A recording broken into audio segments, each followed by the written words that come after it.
మీరు ఎవరినైనా విమర్శించుకోవచ్చు, తప్పులేదు. అమితాబ్ బచ్చన్ ఏం పీకాడు అనే మాట మీరు మాట్లాడారు. స్వర్గీయ నందమూరి తారక రామారావు గారు ఎంత పెద్ద స్టారో అమితాబ్ బచ్చన్ గారు కూడా అంత పెద్ద స్టారు.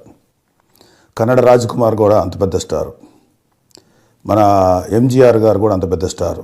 ఇంచుమించు మీ తండ్రి వయసు ఉన్న వ్యక్తులు వాళ్ళు.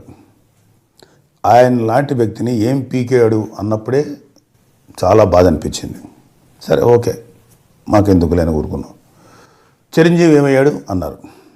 మీ టాపిక్లో మా పేరు అవసరమా? మీకు మా పేరు మీరు చేయాల్సి ఉందా?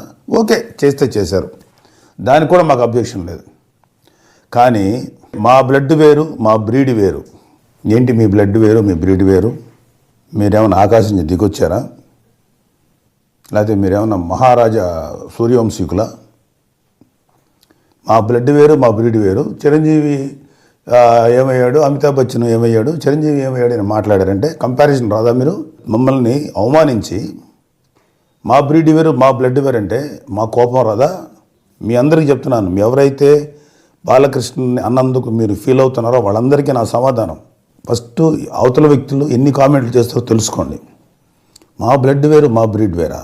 బ్లడ్ బ్రీడ్ మనుషులకు చూస్తారు అసలు? కరెక్టేనా అసలు? అది ఎక్కడో ఆస్ట్రియా లేకపోతే ఇంగ్లాండ్ ఆ ఏరియాలో బ్లూ బ్లడ్ అని చెప్పారు, అరిస్టోక్రాట్ ఫ్యామిలీస్.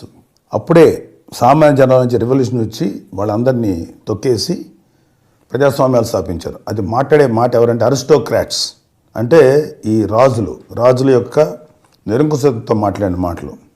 ఈ మాటలు మీరు మా బ్లడ్ వేరు, మా బ్రీడ్ వేరు అని చెప్పి మిగతా వాళ్ళని తక్కువగా మాట్లాడితే ఊరుకోం.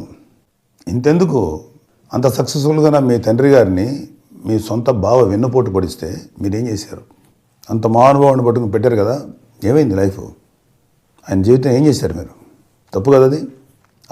అప్పుడేమైంది? మీ బ్రీడ్ ఏమైంది? మీ బ్లడ్ ఏమైంది? కన్న తండ్రిని వెన్నుపోటు పొడిచినటువంటి వ్యక్తులు వాళ్ళు ఉన్నారు. వాళ్ళని చేస్తే మీ ఏం సమాధానం చెప్పారు ఆ రోజు?